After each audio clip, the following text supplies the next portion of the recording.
Tonight, all clear for the Electoral Commission to continue with the Ablekuma rerun as an Accra High Court dismisses MPP parliamentary candidate Nana Afriyie's move to stop the EC from going ahead with a planned rerun in 48 hours. We have details as the opposition New Patriotic Party remain undeterred, insisting they have won the elections and will not go for the seats.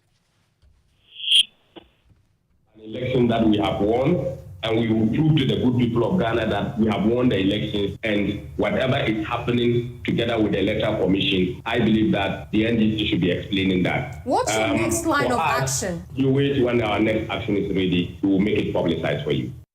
So that's the MPP saying it will not let go of that particular seat because they believe they won. But tonight, the big question is, what will a win and I think a 2/3 majority mean for the NDC, who need just a seat to whip up the numbers? Isaac Kojo joins me later for that particular analysis here on Top Story.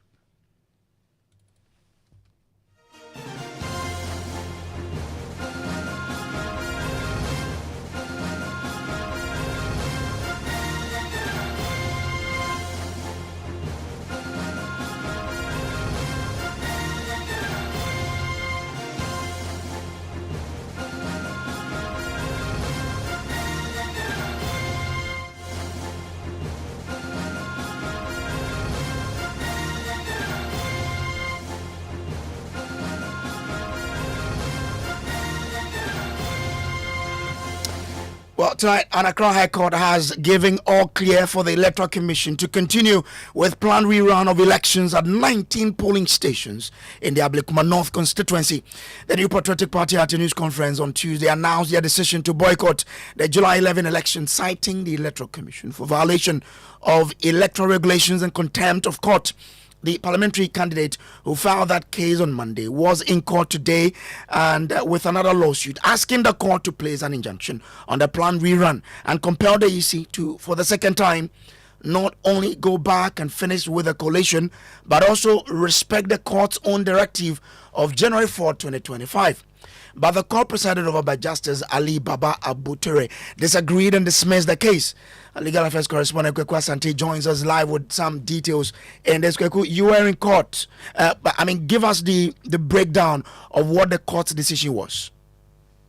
This was an ex parte application, which means that the Electoral Commission and the other interested party, the NDC, were not on notice. This was just Nana Afriyie and her lawyers going to court insisting that because of the very urgent nature of the matter, the Electoral Commission should be stopped from proceeding to actually organize that rerun in 19 polling stations in Ablekuma North. That is what exactly the judge said.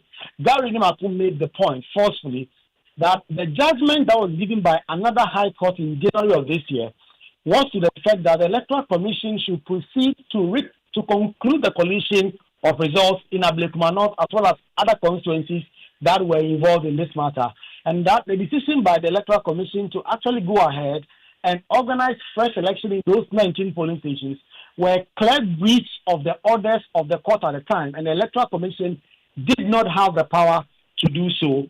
The judge, Justice Ali Baba Abutere, ruled that this argument that the NPP's candidate and her lawyers have put forth in court were unmeritorious.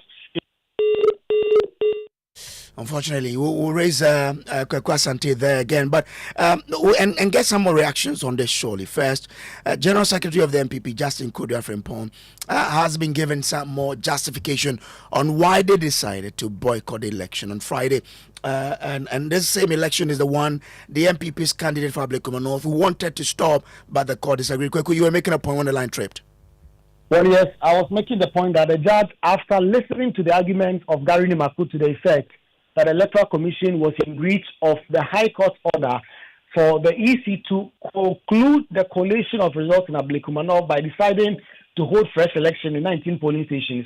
The judge said that the argument was unmeritorious. When he quotes, he says, after careful and painstaking reading of the applicant's motion paper, affidavit in support, statement of case as filed, as well as the supplementary affidavit, the application for injunction against the respondent, that is EC, is dismissed as unmeritorious. That is Justice Abutere ruling.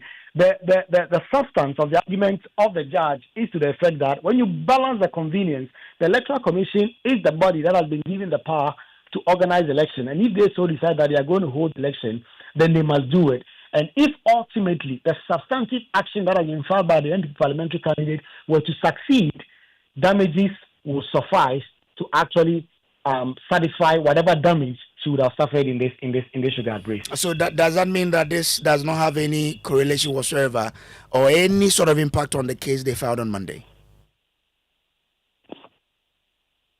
Hello, Kweku.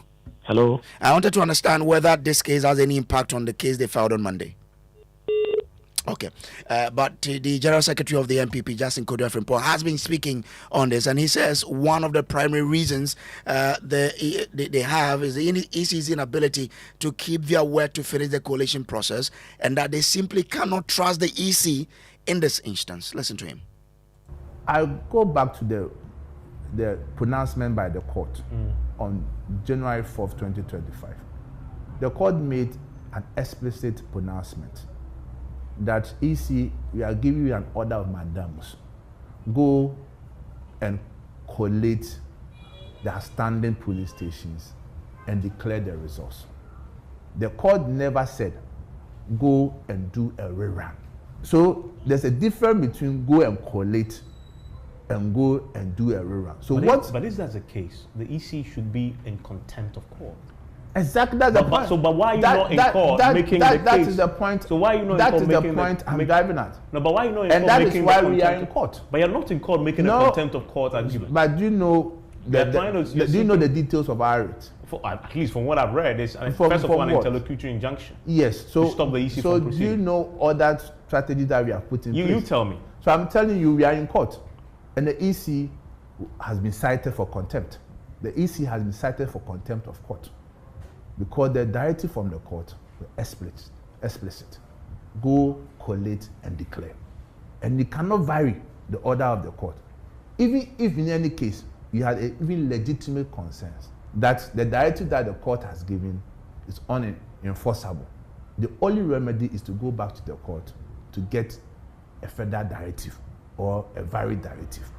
It does not lie on the EC to conduct elections and after elections sit in the office and say that for convenience sake, but based on their own extensive investigation or knowledge, we are going to do a rerun. And that will be a bad precedent for this country. There's a reason why the EC's work is to conduct elections. But anything that departs from after conducting elections, which involves even rerun everything, it is only the court of competent jurisdiction that can give that directive. It does not lie so much on the EC to decide that we are going to do a rerun. And that is why the party is citing the EC for contempt. But, I mean, that's the General Secretary of the NPP, Gyasi Kojo. But how prepared are the constituents themselves ahead of Friday's election in these 19 polling stations in Ablekuma North? James Aveji has been engaging some of them. Say court to decide say omo nkoto aba na yesro mu yina so omo nkono nkoto aba no no mu MP na mputu nkoso e wa Ablekuma North because ebasa youth no enya adwuma anye bu youth no nantim basa MP ni ho a youth no enya adwuma anye ti yesro omo esre mpanyifo omo da no say omo nte omo ase na omo nkoto aba ba ye yempe ye basa yo ntokwako Ghana ye pe kro ye yempe basa yo nti de yesre ma yempanyifo no. So what's your name? Frederick. Frederick has his vote somewhere in the Western North region, but he is here. He thinks that the voting should come on, but it must be a peaceful exercise, which at the end of the day must bring an MP to the constituency. Let me speak to just two more people to hear their views, then we leave it. What do you also think? Do you vote here? Yeah, I vote here. You vote here? Yeah. Oh, which of the polling stations? Kwashaman. At Anglican School. Anglican School. Yeah. Is your polling station also part of those who do the rerun? Yeah. So you're also going to vote on Yeah, Friday? yeah. What do you make out of the process so far? Oh, you see, we are all looking up to the Electoral Commission. She is the referee, or that body is the referee. Okay. So whatever they will come up with, we'll follow. So I'll go and vote. Okay. So Friday you are going to vote? Yes, of course. The NPP has pulled out of the race. What do you make out of that? You see, NPP MPs have been in this constituency for so long, and they have pulled out. It's up to them because we have enough. There's no improvement here. So we are going to vote for another party to come. Another MP, different MP to come. Do I get the indication that you are going to vote for the NDC candidate? Yes, of course. That's what you are going to vote because we want change. Because I've been in this constituency for more than 20 years. Okay. You look at go around this constituency. There's no improvement. Our roads are bad. Everything doesn't seem well with those who are in Ablekuma. So I'll go and vote for NDC. We want change. Not necessarily that I'm NDC, but we want change. But were you surprised to hear that the NPP had decided to pull out? Yeah, I know. Were you surprised? Oh, I'm not surprised because they won't get it. So I'm not surprised. You think that even if they had stayed and partake in the election, they wouldn't have won? Yeah, no, yes, I know they won't want the election. That's why they have pulled out from the election. Okay.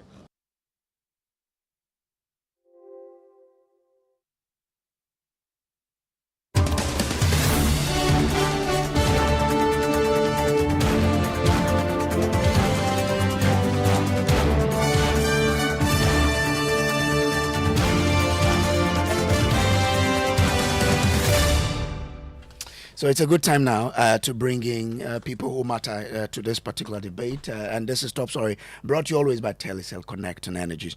Let me bring in Dr. John Osai Kopon. He is a Democracy and Development Fellow at CDD Ghana. Doc, I'm grateful to you for joining us. Now, if you look at all that is happening, the MPP has withdrawn from this particular rerun. The EC says, I'm still going ahead. What does that, what impact does that have on the election and on the EC itself? Thank you very much. So my concern with the EC has been the shifting narrative of one from we are unable to recollate and declare a winner because of security issues and therefore we impress upon the Ghana police to help us, to then coming to the point where now we need to rerun a number of polling stations. In principle, I can understand why if those 19 outstanding police stations, as determined by the EC, does have an impact on the overall outcome of the election in Ablekuma North, then you want to protect the integrity of the ballot and ensure that every voter's vote counts. I'm just a little, again, unclear as to how it was no longer a security issue, but rather rerunning some of these polling stations and how the EC made that determination. So that makes places the EC in a bit of a challenging position where issues of trust and confidence in that institution keeps popping up again. It was the right thing for the MPP to do, to go to court and say, well, there was a court ruling prior that said recollate and declare a winner. And so it was only proper for the MPP to go back to the court to say the court ruling in this case has not been followed through, and that this is the decision that has been made by the EC. Now, if the MPP decides they won't, they've indicated that they won't participate in the election on Friday, which for me does not augur well for the integrity of the ballot, but it is also their prerogative to decide which election they want to participate in or not. But hopefully sooner rather than later, there would be some kind of an acceptable resolution to both sides that are contesting this seat in terms of who won and who didn't win. And that does that include that a resolution for the MPP to say we now want to contest in Friday's election? From what I understand, the court has ruled on the case that the MPP took. If that if the ruling stands and if the party decides that they won't further appeal the ruling, then at this point the choice they have to make is whether they want to participate in the election or not. But it is up to them to decide on the next line of action. My concern is that should they decide to boycott it and the election proceeds, they would always question the legitimacy. But for that one, I think there is a limit to which you can question the legitimacy in an election that you voluntarily and willingly decided not to participate in because of disagreement with the EC. You aren't a lawyer, but let me pass this through you and see. Now, the court's ruling today that the EC can still go ahead. Is that not a deviation from the court's ruling on January 4 that go and conclude coalition? It sounds like it. I mean, I haven't seen the ruling itself, or at least the summary judgment of what the court is thinking. But I'm also wondering if in the court's judgment that it is deferring to the administrative discretion of the EC as the institution charged with organizing elections and sort of protecting that power that the EC has, that says, look, this is the institution. We have said that all matters of elections is up to this institution. So I'm wondering if that is what is informing. To be fair, that was giving them the go ahead to do it. To be fair, that was a stance by the court that yes, the EC is the one mandated to do that, so it can go ahead. But if your substantive matter that was filed on Monday succeeds, then of course there will be some punitive measures that will come along with. So that is what the court believed. But if you look at where we are now, the MPP says I won't be part of this, but the EC is still going ahead. Does it really take away anything from that particular election? I mean, when you have one of your major political parties boycotting an election, it's not the best of scenarios. But at the same time, it's up to them. Do you see what I'm saying? So that shouldn't, for me, then cast too much of, or shouldn't underpin too much the legitimacy of the election, because they freely chose not to participate. It's a bit of a tricky, dicey situation.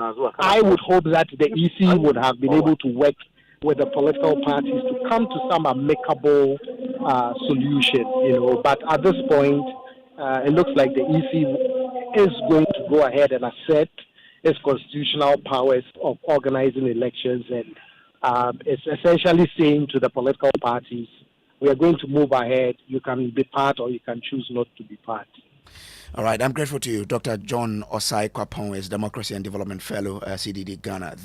Let me bring in now the two political parties. Haruna Mohammed is Deputy General Secretary of the MPP, and Mustafa Gbande is also Deputy General Secretary of the NDC. Let me start with you, Haruna Mohammed. Now, if you listen to the people we spoke to from Ablekuma North, those 19 police stations, they say that, of course, you know you will lose, and that's why you're running away. Kojo, thank you very much. I would say good evening to your cherished listeners, and good evening to the other panelists on this particular program. Election is election. You can predict to win. You will never predict to lose an election. Opinions are opinions. Everybody is entitled to his or her opinion. I cannot attack their opinion, but I can only prove my point to disagree with their opinion. And I disagree that we would lose. That is why we are not losing. We have stated clearly the circumstances and the inconsistencies that has made us to arrive at this particular conclusions. And on that basis, we still stand on our own principle, not to compromise ourselves in going for any rerun of an election that we have won. But if you strongly believe you have won, and these are the same people who voted for your candidate, what changes if you put yourself up to be part of this process? It will serve as a bad precedent and open the Pandora box for people who believe in hooliganism. People who believe in taking the law into their own hands will perpetuate such injustice in the future in anticipation that a body called Electoral Commission will kowtow to their whims and caprices to rerun a won election in an election year. So what's next for the MPP after the court threw out your injunction application today? What you would forget is that we didn't go to the court for only an injunction. We went to the court with a substantive matter, but we sought to injunct the elections. The court says allow them. When the substantive matter is done and you are able to sail through, there will be remedies that will be offered. It is left with us as a party to choose whether we go and still pursue or we pursue the case. We have chosen to pursue the case in court, and we believe that justice grinds slowly, but justice will definitely be delivered. So you believe that after Friday's election, you still have the hope of turning this particular election in your favor? We are on a legal path, and we will exhaust all the legal path or legal avenues that is available to us. What will you do if after Friday your candidate comes out the winner? What will you do? Will you still pursue the case? We will still be pursuing the case in court. Okay, let me bring in Mustafa Bandira. Mustafa, so here we are, an election where your fiercest competitor MPP will not be part. Does it still have the same feel? To himself, my brother, and then CDD Ghana. Look, the MPP is not our competitor in this election. They are participants of the election and have, chosen to paint a picture as if they have withdrawn from the election. They are in the election because on the ballot paper, their candidate is still there. I am daring the MPP to write to EC, officially inform the EC that they are withdrawing from the election. The election will still go on. We withdrew from education. The election went on. It didn't affect the legitimacy and credibility of the election. The MPP know that when they were given power for 8 years, Ablekuma North, which is one of their constituencies, they have failed to develop the place. They didn't spare Ablekuma North of their fraudulency and deception. They underdeveloped the place. When President Akufo-Addo was taking internet and ATFA to his village in Chebi, he forgot that Ablekuma North was one of their strongholds. Today, each time you gave the MPP the opportunity to participate in public discourse, they lose votes because they lack the credibility and moral integrity to contest or to participate in any election. In fact, in their own MPP, they are not well organized. They are dismantled. They are scattered. They are divided. They are not ready for any election. And I dare say, what President Akufo-Addo and his people have done to this country cannot be forgotten just within 8 months or 7 months. It is still on the conscience of Ghanaians that the MPP's 8 years was a national fraud.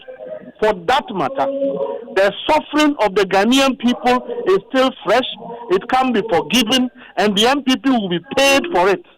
They also know that their candidate cannot win this election. If they get an opportunity, they would have changed a candidate. But the same candidate is the one they believe has won this election. So how do you convince them that their candidate cannot win the election? Well, one of the constituencies they tried to use illegal means to snatch was Ablekuma North. We stood our grounds. You see, now we are talking about court order. The court order, CDD, go and read the court order. The court order was not instructing the EC to go and declare results and through illegal means. the court asked the Electoral Commission to go and complete the processes of collation and declaration of results. Yeah. If the Electoral Commission does not have materially verified evidence on which basis they are going to declare results, should they manufacture a new law in the TR 127 and declare results? But the same Electoral Commission said it is only left with 3 outstanding polling stations. Why are you not questioning that? The inconsistencies are fundamental to our position that the current setup of the Electoral Commission is not fit for purpose. The MPP can let us pause the election, change the Electoral Commission and go and have the election. It is also another way. But as we stand, it underscores the fact that the inconsistencies just validates our claim that Jim Mensa have not been professional. The current setup does not embody and reflect, trust of the ordinary Ghanaian. They are not able, they have not been able, they have infractions throughout the electioneering organization, and that if Ghana want to have a chaos-free, a trusted electioneering process in this country, Jim Mensa and her entire commission must leave. They must go away and leave the commission. I'm grateful. Mustafa Agbande is Deputy General Secretary of the NDC. Earlier you had Haruna Mohammed, who is Deputy General Secretary of the MPP. But what does a win in Ablekuma North mean for the NDC in Parliament? Isaac Ofieje is our lead research analyst here. Isaac, I mean, that will give them an absolute two-thirds majority, right? Absolutely, and that number has to be around 184 members of Parliament. Currently, as it stands now, NDC has 183, with MPP 187 because of the demise of the Akwetia MP. 4 members of Parliament. I mean, Akwetia, if you take away Akwetia, which possibly will go to a by-election, 187. We'll hope to see what that election will also bring. But currently, our standing will be 2, Ablekuma North, and the by-election when Parliament, actually say that that seat becomes vacant. But if NDC is able to win Ablekuma North, that will bring their parliamentary, magnitude to 184, which will give them super majority without any form of support from either the independent candidates or maybe any other parliamentary, parliamentarian. But they need 184 to have that super majority. Okay, and if that goes through, what does it mean for parliamentary business then? A lot of things that they can actually do with that absolute majority, especially looking at the selection of MMDCs. We understand the president says that this could be the last time that we will have such a process. If they're able to have 184, they can change that process and we could go for, an election of MMDC, possibly not based on partisan levels. Let's see if the NDC will have that absolute two-thirds in Parliament. This has been Top Story brought to you by Telecel Connect and Energies. Up next is Newsnight.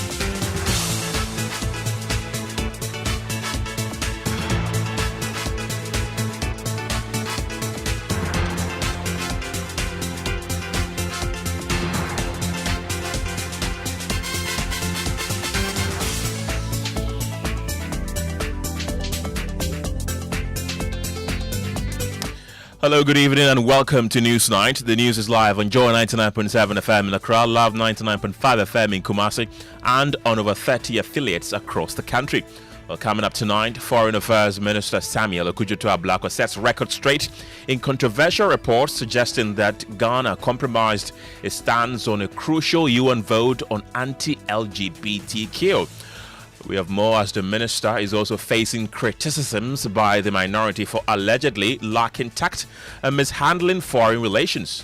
The minister's decision had cost Ghana over $38,200 in expedite services fees and how affected citizens will be compensated. It's a compensation that we are mostly interested in. Well, details as they make a number of demands, including a policy paper on what is informing Ghana's diplomatic missions on Western Sahara. Coming up in business. Former Managing Director of Carbank Frank Edu Jr. chairs reconstituted board of National Investment Bank. And in sports, Premier League side Tottenham Hotspur agree £55 million deal with West Ham United for Ghanaian forward Mohamed Kudus. And a bit later, National Cathedral's Board of Directors firmly rejects proposal to transform the project into a cultural convention center, reaffirming its original purpose. We'll speak to the Executive Director of the National Cathedral of Ghana. We have the latest of these and many other stories coming up tonight. My name is Kenneth. Gyasi, don't go anywhere.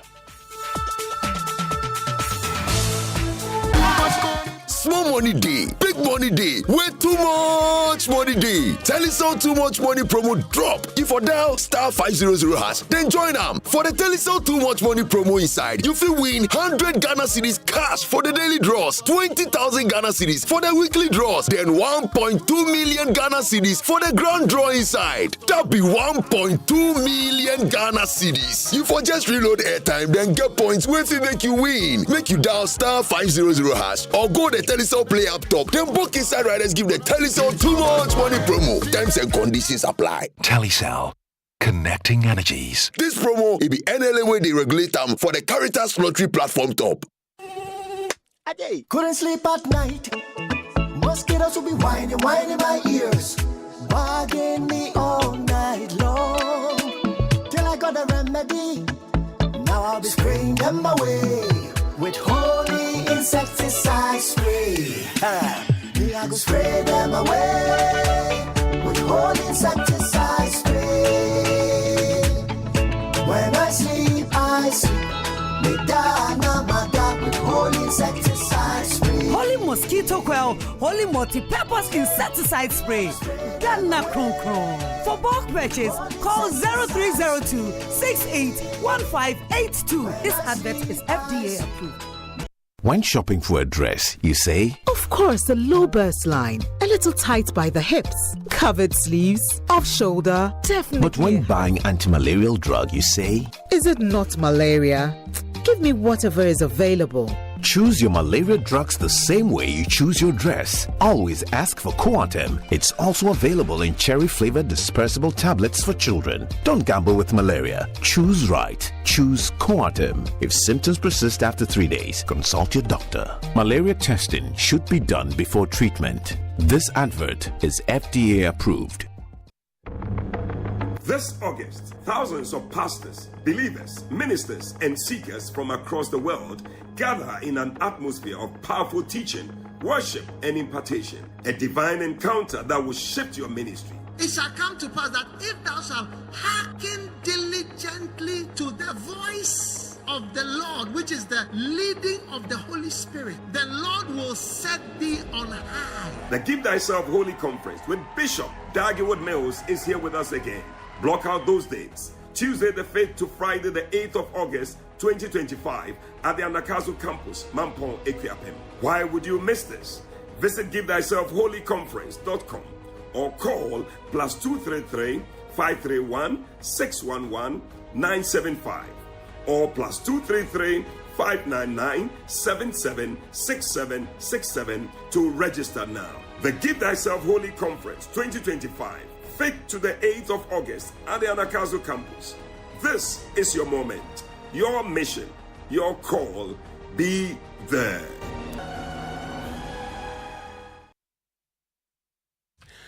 Hello again. You can join the conversation on our WhatsApp platform. It's 055-1111-997. This is where we begin as the Foreign Affairs Minister Samuel Kojo Ablekuma has denied reports that Ghana compromised its stance on LGBTQ issues, citing misleading media coverage.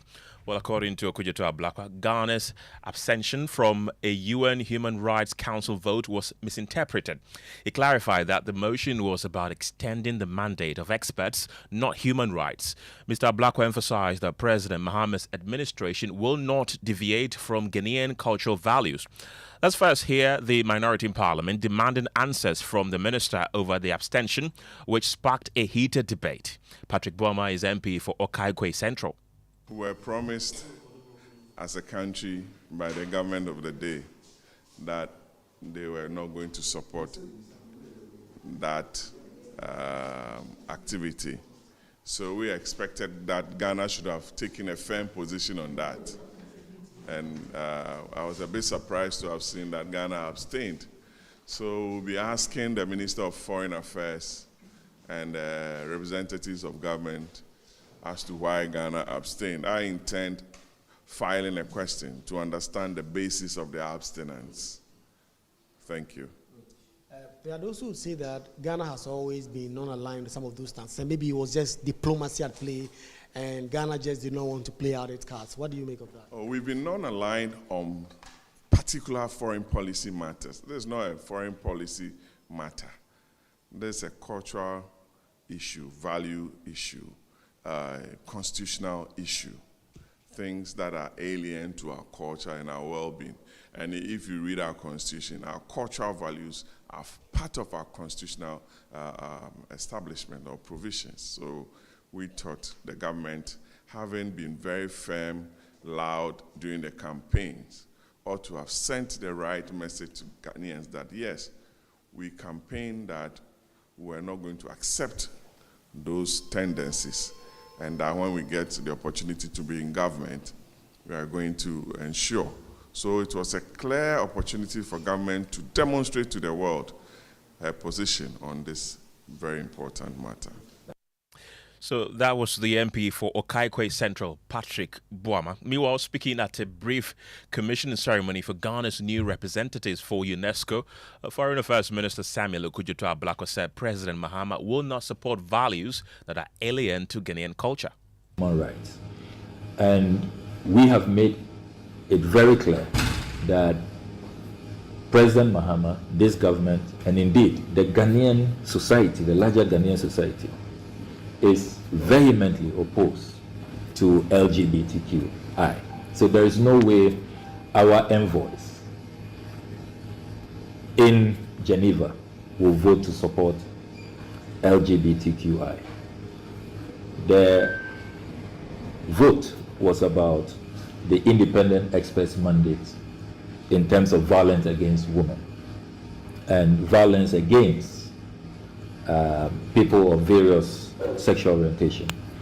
And we do know that as a country, in as much as we are opposed to LGBTQI, we are against any forms of violence against them. We respect everybody's human rights. So even in the private members' bill that we all supported in Parliament, in the last Parliament, the 8th Parliament, it was clear that we show empathy to anybody we identify in Ghana to be practicing LGBTQI. In that private members' bill, nobody had the right to assault or attack or harm or maim or kill anybody identified in Ghana to be practicing LGBTQI. That will have meant that proposed legislation is inconsistent with our constitution, because our constitution, as you do know, has very entrenched human rights provisions which protects and guarantees the rights and freedoms of everybody. So misleading reports of that nature should be discarded, and I would urge the media to independently obtain what the vote was about at yesterday's Human Rights Council meeting. There was no vote on support for LGBTQI, no vote. The ministry is issuing a statement, and we shall be quoting copiously very clear terms the exact question as was put at the meeting, so that you can also independently verify. And it is clear that there was no vote on support for LGBTQI, whether you are for LGBTQI or you are against. If that was the vote, you can be assured that Ghana will have voted clearly against, because that is our position. We do not support that practice, and President Mahama has made it very clear that it will not be on his watch that he will support, or his government will endorse LGBTQI. He's made that very clear. Right, let's bring in the Member of Parliament for Asin South, Reverend John Intim Kojo, for more on this. Thank you very much for your time, Reverend.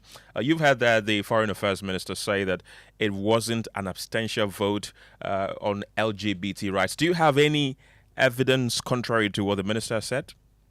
Well, thanks for having me, Ken. The Minister has been disingenuous. The matter of the resolution that was passed, which vote was taken at UN Human Rights Council, it's not as simplistic as he put it. He should have been very truthful to say that the resolution specifically had to do with renewing the mandate of the independent experts on the promotion of human rights on LGBT activists and practitioners. And which mandate, when you look at a 4-page document detailing the decisions that they took, among the mandate of the independent experts is to tour around the world, visit member countries, establish cooperation with their governments, obtain information and access to groups, and the promotion of LGBT rights. And in much the same way, to activate financing support from the United Nations in support of countries who cooperated with the independent experts, among other things. And so if you are a country where 275 members of parliament had taken a decision determining the practices and promotion of LGBT as repugnant to our values, a country where, with the outcome of the CDD 2021 survey determining that 93% of our population find the practices of LGBT as abomination, with our constitution expressly stating so, and having gone around the country and campaigned and received the sentiments of our people, both young and old, from various shades of religion and creed, and having made firm promises that you will uphold the values and aspirations of our people, overwhelming majority of our people, in line with preserving our family values. You don't go to UN Human Rights Council to abstain from such a sensitive vote. Right. As a matter of record, China voted no. Ivory Coast voted no. Ethiopia voted no. The Gambia voted no. Qatar voted no. So all these countries, Malawi voted no. In all these respected countries who voted no, point to me one of them in which you find brutalities against LGBT practitioners as daily occurrence. Reverend, what you would find, Reverend Intim Kojo, we all know that these LGBT issues predates the Foreign Affairs Minister Samuel Okudzeto Ablekuma. How would an MPP government have voted? So if you're saying it predates Honorable Okudzeto Ablekuma, who is the Foreign Affairs Minister as we speak, we are discussing a decision that has been taken in 2025. So how would an MPP government have voted? Because whatever occurrences in the past, nonetheless, the people give various considerations and determine that this party and this government should be in power. They are the ones that these questions should be asked. And then I'm submitting to you that all the countries who voted yes, France, Netherlands, South Africa, UK, Germany, they were all countries who have legitimized LGBT rights. Right. And in those, we have a common convention that says violence means consent. In a country where everybody is loud about our position on LGBT. You don't go abstaining on LGBT votes.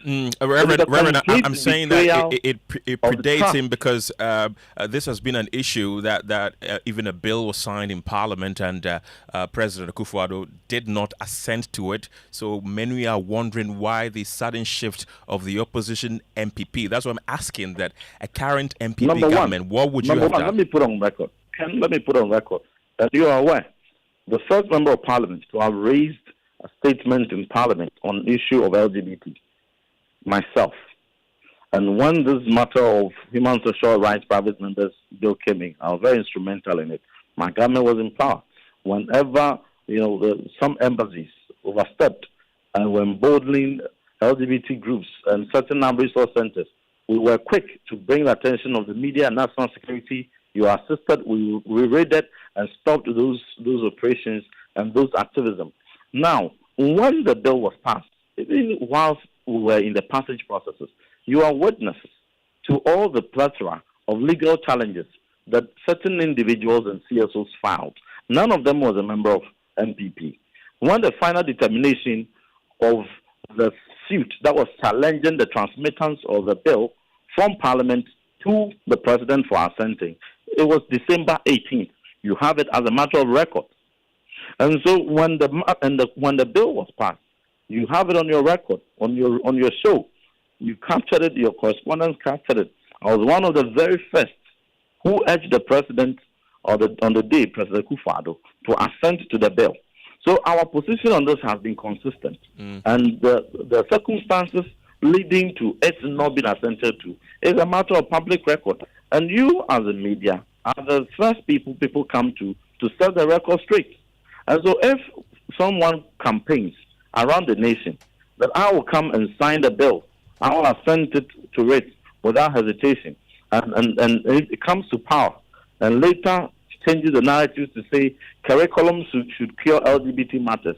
Another time says I will even bring a state-sponsored bill. 7 months on, many bills have come. It's not part. And the same human sexual rights, family values bill has been reintroduced for 4 months in Parliament. Speaker of Parliament has approved it. For 4 months, a simple act of transmitting it for gazetting has stayed for 4 months. Just because someone's seen hand from Jubilee House is controlling the movement of the proposed bill from getting gazetted. And then subsequent to that, we see antecedents of a gay couple who come boldly to the country, kiss and desecrate our independent monument, campaign for LGBT rights, and campaign ahead of a notable milestone UN Human Rights Council decision. Reverend,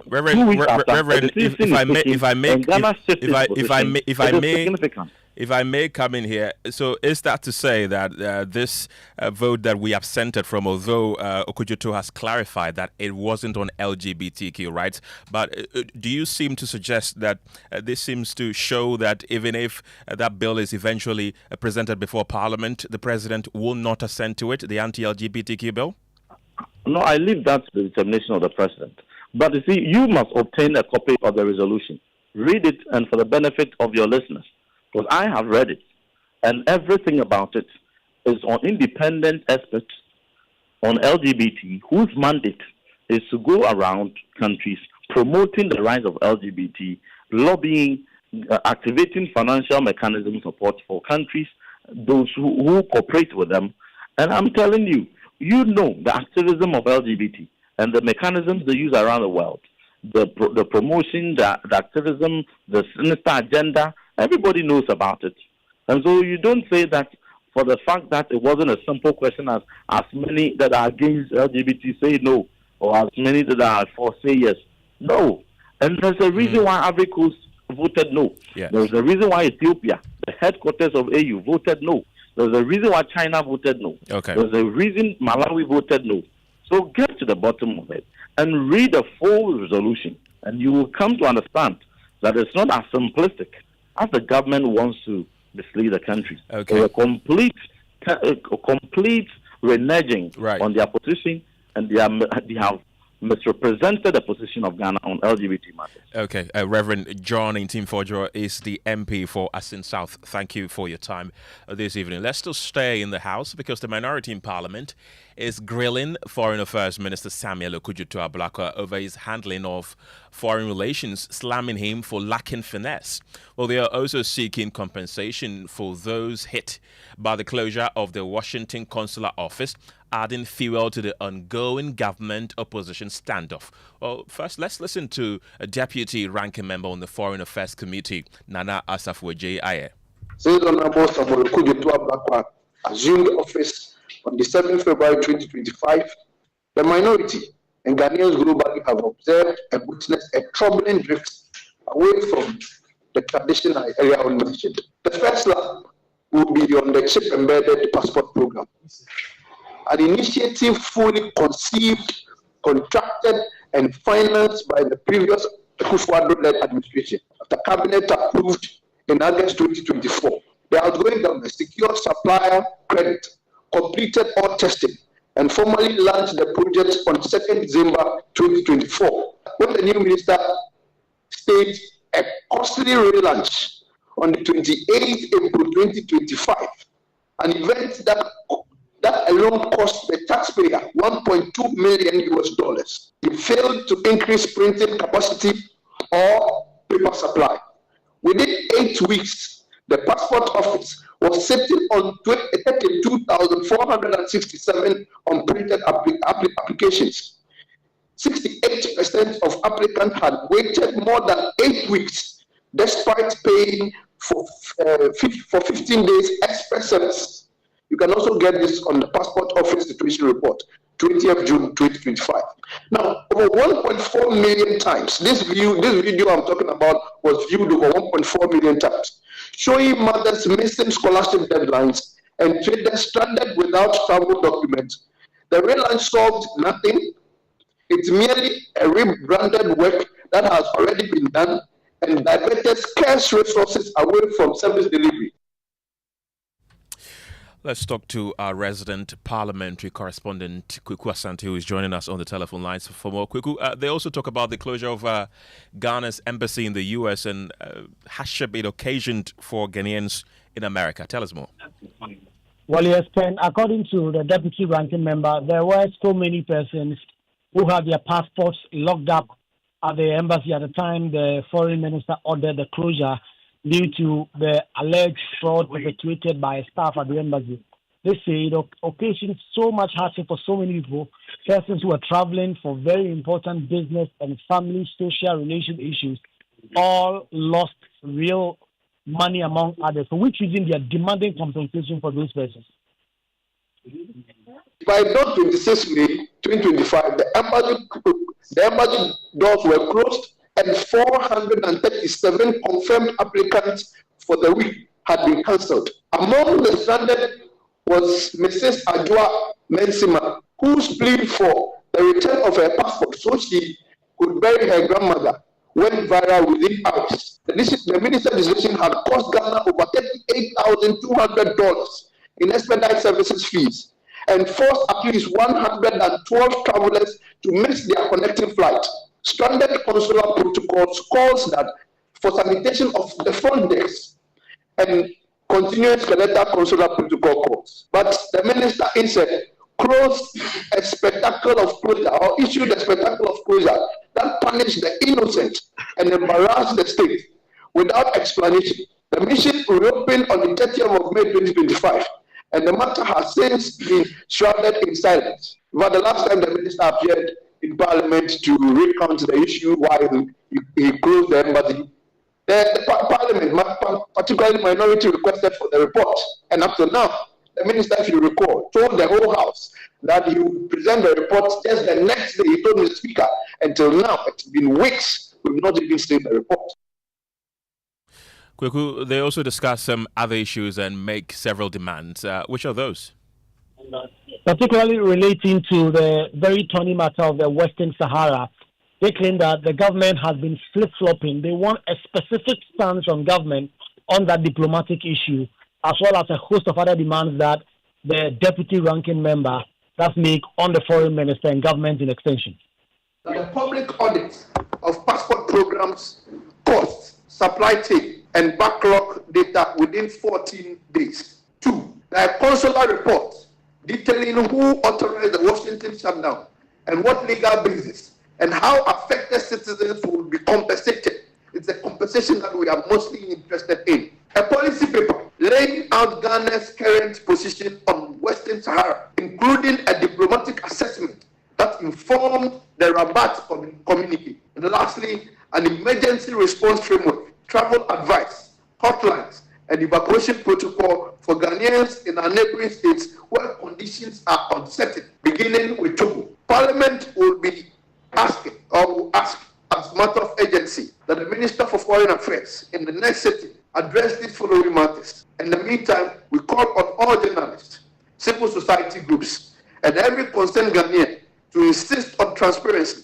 Ghana's global standing is the product of decades of disciplined diplomacy, and no individual should be allowed to tarnish this hate or hubris that we have toiled for.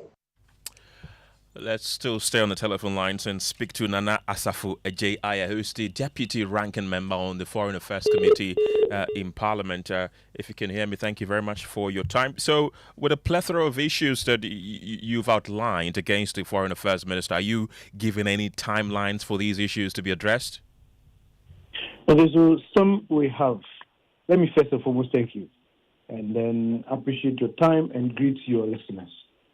So today we spoke to the media on how, and this one we were clear about not really doing politics or scoring political points, but we are so much concerned about the imagery. In fact, the pedigree that Ghanaian foreign diplomacy have gotten to, which was worked towards for decades. Presidents upon presidents, ministers upon ministers have contributed so much into gaining or getting Ghana to that pedestal. And it is becoming so worrying when we see one individual trying for whatsoever reasons, for political stance, for propaganda purposes, for emotion, for whatever reason, bringing this imagery down. We are worried as a committee. So we raised these issues and then listed them. One among them, I'll get the one, no, with no particulars here. One among them was the Ghana and Morocco-Sahrawi issue. Look, before Nana Danko Akufo-Addo was leaving office, he was clear about Morocco being the sole owner of the disputed territory, and stated that in 21st November, when he went to AUP's and Security Conference, and wrote to the respective countries. In fact, as at then, the current minister now was the ranking member for Foreign Affairs. Okay. He was all over the place, criticized this decision. In fact, hated the president so hard and promised the Sahrawi Republic that he would ensure that their sovereignty is protected. Nana, all these points that you make, you have elaborated further on them earlier in Parliament. So, what do you want to be done? Are you calling for the sack of Ghana's top diplomat? So we are asking that as for sacking, it is in the bosom of the president. And we are fully aware that most of the decisions that have been taken by the top diplomat has a full blessing of the president. And that is what makes it sad. Because he said the closure of the Washington embassy had the full blessing of the president. And I'm surprised that didn't happen. It is one of the single things that have put Ghana and U.S. relationship to what we have now. A plethora of issues that are happening as a result of this one. So do you want him sacked? No, is that? Do you want him sacked? The person who is doing the thing is supporting him. He's giving him the blessing. So how will we sack it? Okay. So he has a full power to the president. Full power to the president. So if you want, it's like wanting the president to be sacked. And that can only happen in the next general elections. That is not what we are asking them. The minister comes down, the minister stops those headline chasing and seeking, stop the propaganda, and calm heads must prevail. he must do a lot of consultation. He must do a lot of backdoor conversation. Okay. Because that is what diplomacy is about. Else, the entire Ghana, the entire population will be at risk. Those who are living here and those who are living in the diaspora. Okay. Because the decisions that are coming up as a result of some of these things will not only affect the people in Ghana, but affect the people in the diaspora. That's what. Okay, thank you very much. That's the Deputy Ranking Member on the Foreign Affairs Committee of Parliament, Nana Asafu Ajay Aye. And it's now time for business, and George Wiafe, as always, is joining us with the latest. George, take us away. Well, coming up in business, we'll be telling you more on the IMF cash. That is the $367 million that has hit Bank of Ghana's account. And former managing director of CalBank, Frank Edu, chairs reconstituted board, that is, of National Investment Bank. The business news on Newsnight is brought to you by MTN Business. Welcome to the new world of business. And thanks and Pepsodent, Herbal and Charcoal. If home is where the heart is, then let's go home, shall we? Let's go where the entertainment is, where the passion is, where the laughter is, and sometimes even the tears too. Let's go where we feel safe enough to share our opinions. And send tweets. Where we do that embarrassing little dance to our favorite song. Let's go home where the love, the care, and the joy live. There's no place like home. Connect your home to super fast internet with affordable data bundles from MTN Home. Visit broadband.mtn.com.ga or your My MTN app to sign up today. Everywhere you go. M&C Group is a leading investment holding company with expertise in minerals and food commodity trading, precious minerals refinery, real estate development, and logistics and energy. With individually registered companies, our headquarters is located in Accra, Ghana, with operational offices in Dubai, UAE, Hong Kong, and Guangzhou in China, Johannesburg in South Africa, Virginia in the USA, and Milan, Italy. We connect business markets and drive growth. Trust us to maximize value in every deal. Call us on 0302-551-917 or 0302-551-918 or send us an email mncgroup@mncgroupgh.com. MNC Group, totally reliant. Son, we are so proud of you for setting up this hospital. I really love those hospital beds and waiting chairs. By the way, did you import them? No, Dad, I didn't. I actually got them from Kindle Books and Stationery right here in Ghana. Wow. We also bought our office supplies, safes, executive desks and chairs from Kingdom, and they gave us expert advice on how to set up our office. Guys, that makes 3 of us. I also got our sofa and bedroom sets, plus our dining hall furniture for our new home from Kingdom. Wow, Mom, that makes 4 of us. I usually get my stationery items from Kingdom. And my teacher also mentioned that our classroom furniture was provided by Kingdom. So there you have it. Whenever you're thinking about setting up an office or acquiring furniture for your home, etc., Kingdom Books and Stationery should be your first port of call. With over 40 years experience in the industry, we stock and supply a wide variety of globally sourced office and home furniture, stationery and equipment. Visit our head office, Takweje, Osu near the Osu Cemetery, Temania Community 4, Takoradi opposite Vijay Mays Plaza, Cape Coast University Bookshop, Spintex Road near Absa Bank, Atomic Centerpoint Mall, Winneba University Campus, KNUST, the University Bookshop, and Santasi in Kumasi. You can also visit our shop online, www.kingdomstoreonline.com. Hurry while stock lasts. For further inquiries, contact us on 050-162-0810 or 0302-764-101. Email info@kingdomgh.com. Kingdom Books and Stationery Limited, where quality and affordability is assured. Terms and conditions apply.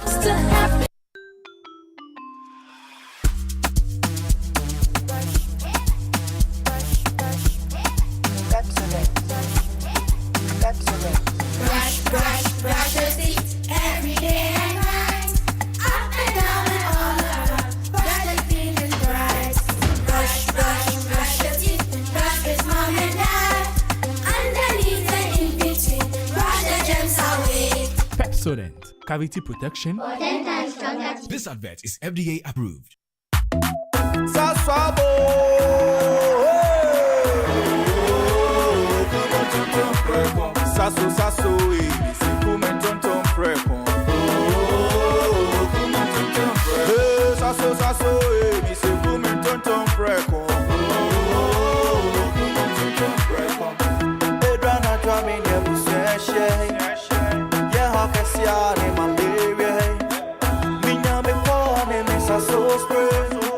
Every mosquito started run away. Oh, come on, tonton preko. Sasso, me se come tonton preko. Oh, come on, tonton preko. Sasso, come tonton preko. Nani sham ne die, demonstronko. This advert is FDA approved.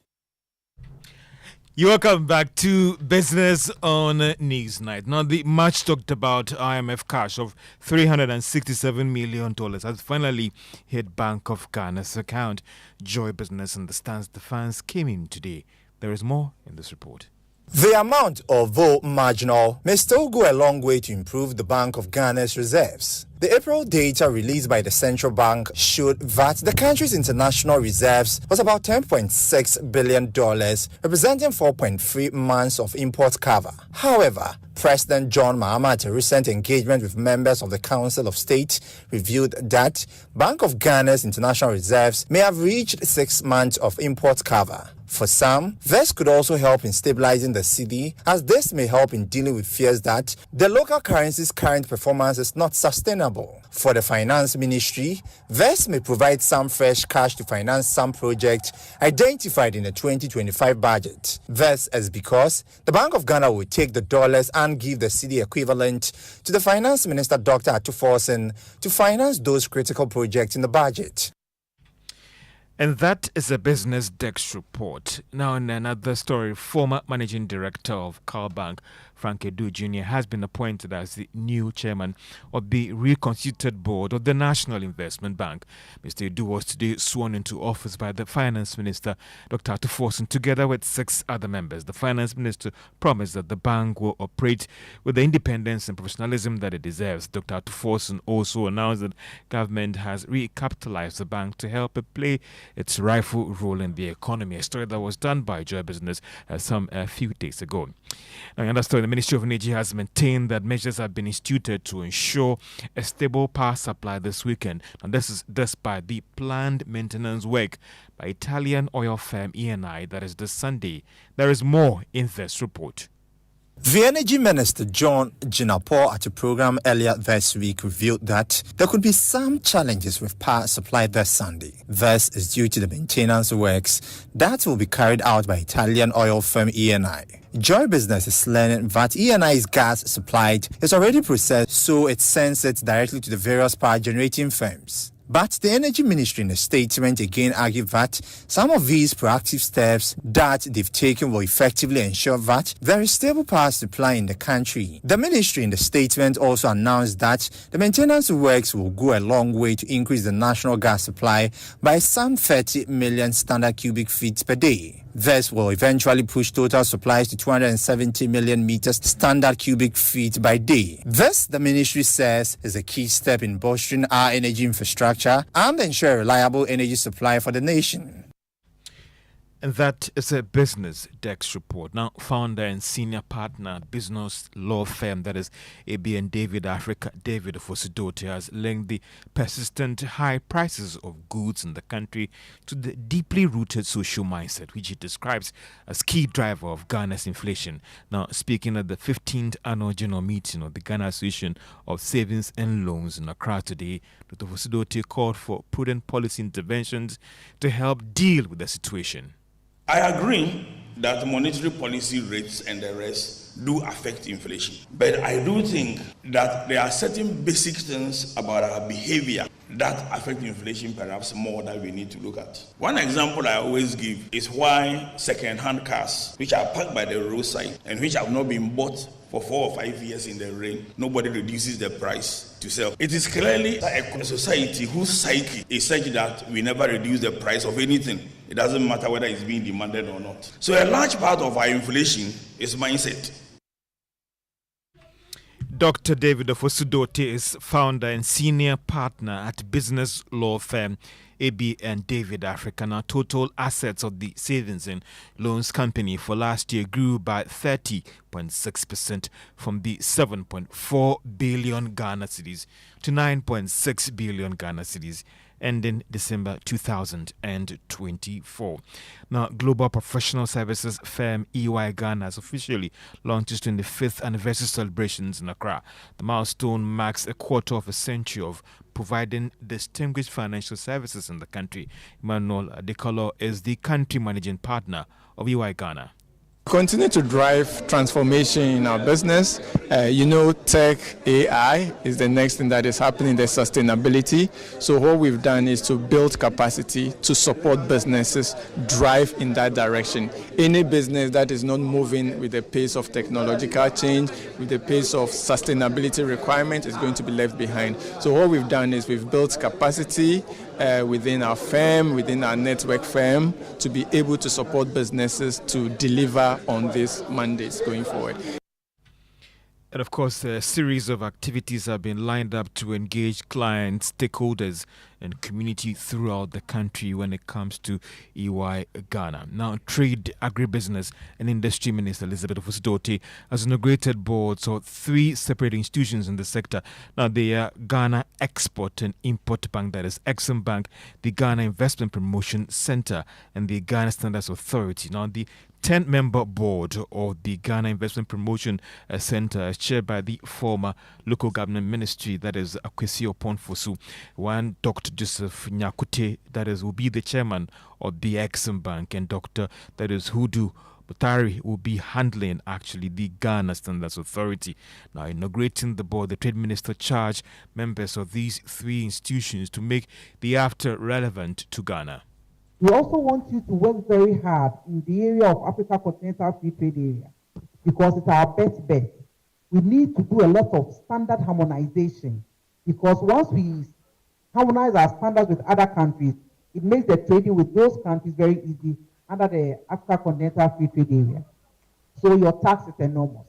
But I'm sure that you are up to that task and you work to the satisfaction of the ministry, Ghanaians, and then the president who actually appointed you. Trade, Agribusiness and Industry Minister Elizabeth Ofosu-Gyari. And that's all for business on Newsnight. Back to you, Kenneth. Well, thank you very much, George. Let's bring you some more stories this evening as the National Cathedral's Board of Directors has strongly denied rumors of repurposing the project as a cultural convention center, stating they've received no formal notification, or they view such reports as a threat to the project's original intent, which is a sacred interdenominational space for national religious events. And my colleague Michael Ashale joins me in the studio with details of the statement which was issued a while ago. Michael, what else does it say?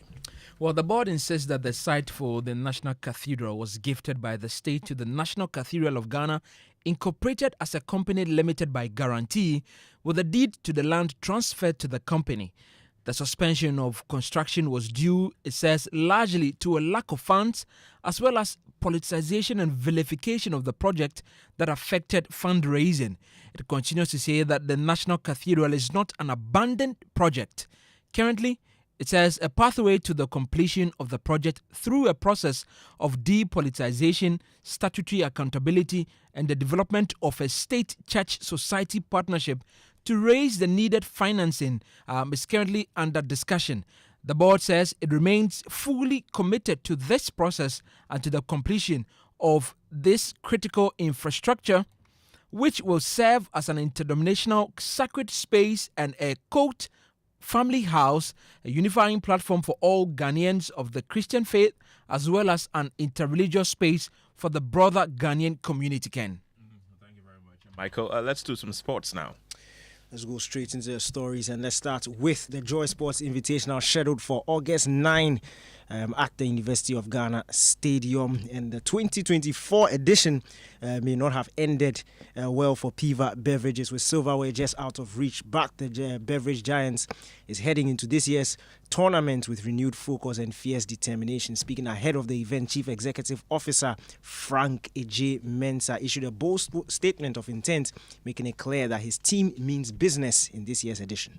I'll be among the finalists. I will take the cup. This time I don't want to stick my neck out because of what happened last year. But I'm assuring that this year I'll do better than what I did last year. Joy last year gave us a big mileage, and I believe that this year, same. Piva 1 year on has been in almost every household now. We've covered all the 16 regions of Ghana. Apart from the sports, this is a good area for networking. So all the corporate Ghana, those who were not part of it, the MDAs, the private equity funding, the banks, this is the best opportunity for you to come enjoy. And let's network. For you even have a contract there. And people who have no even jobs, you want to change jobs, it's an opportunity to meet the CEOs and talk to them.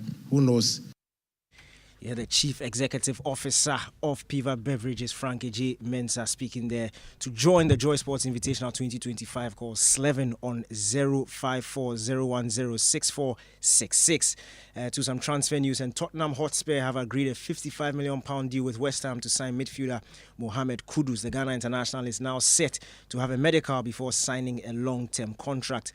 West Ham had rejected an initial £50 million pound deal earlier last week, but the deal has now been clinched. Kudus, who has an £85 million release clause, joined West Ham in a £38 million deal from Ajax back in 2023. He has made 65 Premier League appearances for West Ham, scoring 13 goals and providing 9 assists. That brings an end to sports. Back to you guys. Thank you very much, Daniel. Let's bring you some of the messages you've been sharing with us. This is from Francis in Accra. He says the MPP wants the Foreign Affairs Minister to do backdoor talks and consultations so they can get sitting allowance. When the LGBTQ bill was formulated, was the MPP government and Akufo-Addo not in tune with what Ghanaians were saying? This is from Charles in Legon. He says, is it being said that if something untoward happens in our embassy in the US, the government of Ghana cannot close the embassy momentarily and the right thing be done? This is from Jones Tinkran. He says, the issue is neither here nor there. This is betrayal of the highest level. The NDC in opposition was overly vociferous and vocal about this LGBTQ plus issue, and the first sign of letdown is to abstain on a matter we were hitherto overly informed about. Anyway, this in no way gives the MPP the effrontery to chastise the current government, except that the credibility of the two parties is unarguably nauseating. This is from Musa Abattoir in Aswasi. He says the conduct of the MPP minority is making politics incredibly unattractive. Their behavior is becoming unbecoming of responsible opposition. And then this one says, seriously, what do these MPP MPs take Ghanaians for? They should stop insulting our intelligence. They did all they could to refuse signing the LGBTQ bill. And now they say what? That is from BB in North Kaneshi. And those are some of the messages that you have been sending to our WhatsApp platform 055 1111 997. And let's continue with some more stories, because in Accra's cables and wireless area, plastic waste is a way of life. Here, men and women dig through what the city throws away. They collect, sort, crush, and sell it, turning trash into income. In our Climate Focus series today, MF Adati tells the story of how their work puts food on the table and keeps plastic off the streets. In the cables and wireless area of Accra, a small but important recycling hub is giving plastic waste a second life. What others throw away, people here turn into income, and in doing so, they help the environment too. This one will melt it, they will do take away, black quality. Interesting. Okay. Al Hassan is a local recycler. Every day, he collects plastics from across the city, crushes it into raw chips, and sells them to manufacturers. Because of this job, my Peking gets scholarship for outside. Because of this job, I build my own house. A wife with 2 kids. Portia is one of the many women who sort plastics by hand.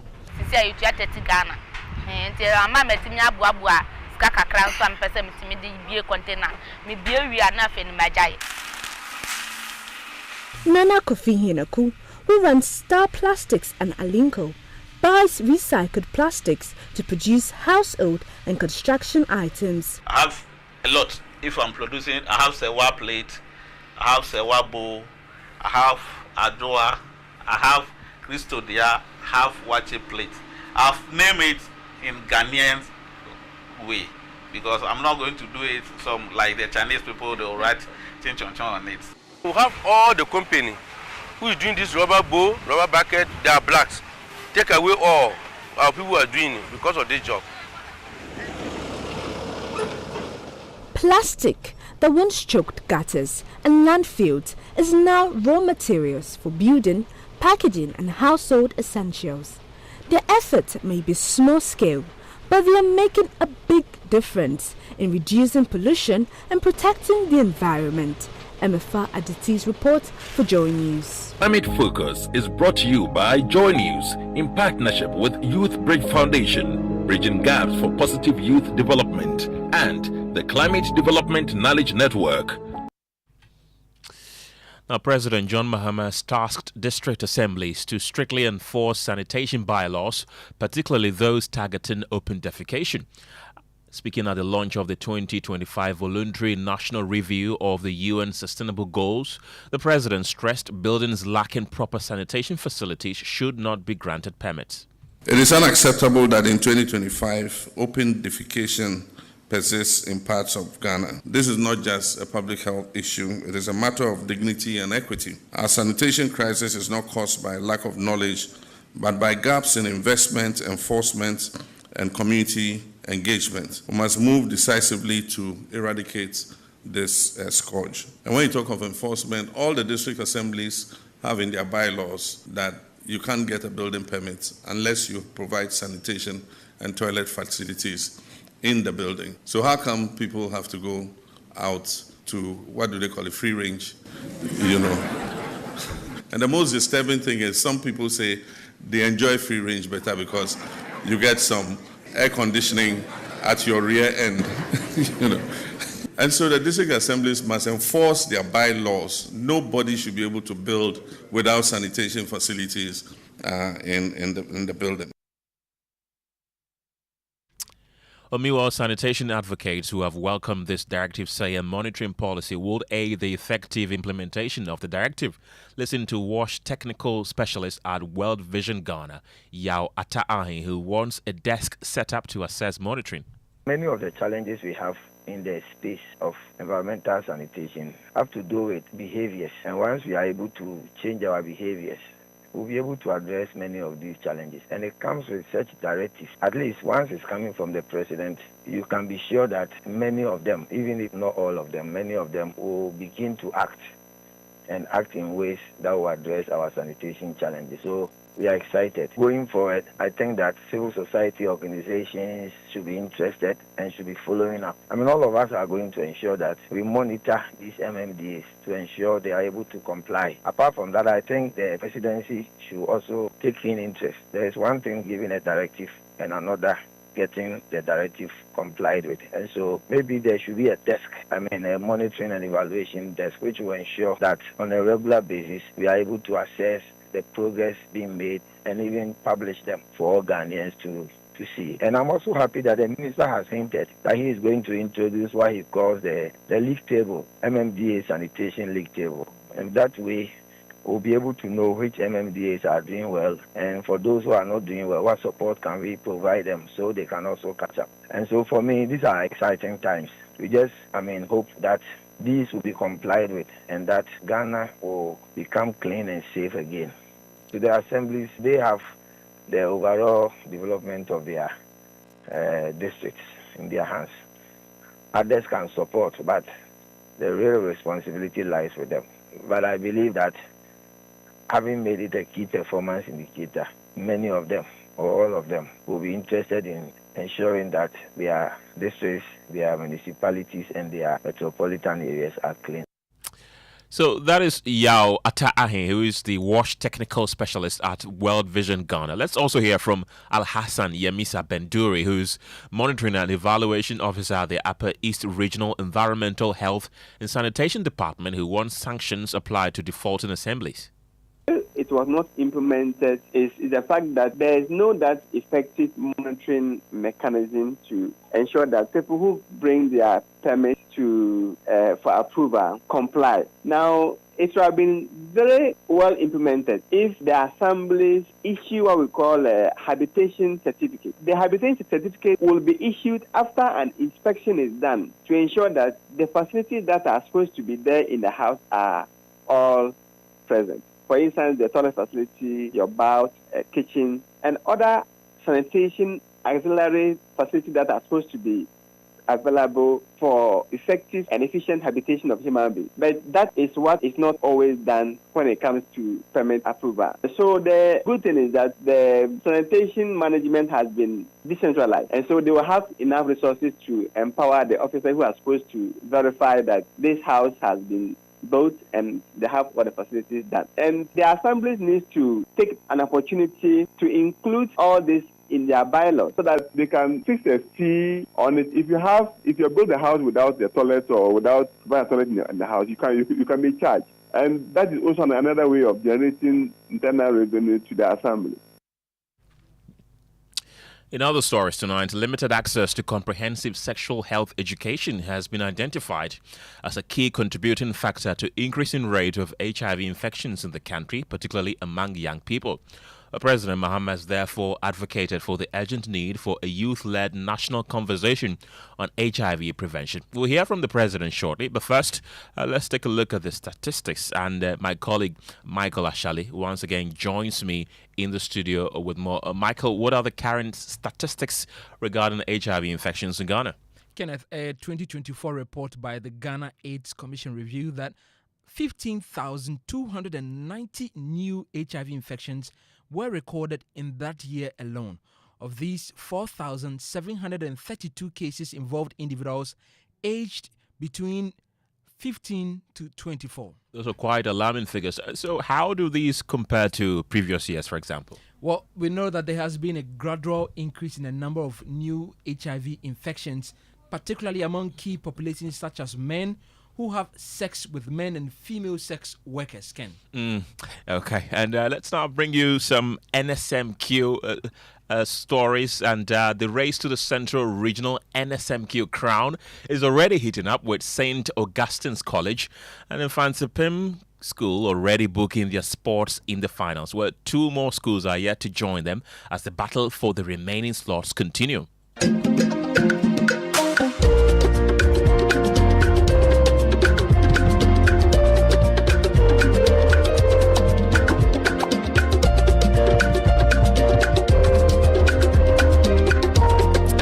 My colleague Adobia Asare is at the SGS Auditorium in the Central Region, where the third contest is currently underway. Adobia, tell us more. Yes, Ken, the third contest of the day has just come to an end, and the euphoria here was immense. The organizers had to ask the students to go out. Augusto secured the first spot for today, followed by Infantsipim School.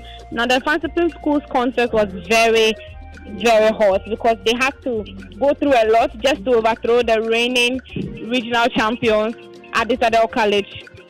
And then the third slot has been occupied now by University Process Senior High. Tomorrow we'll see Westfield Girls battling Swedro, Agri, and Edinam Senior High before the final contest.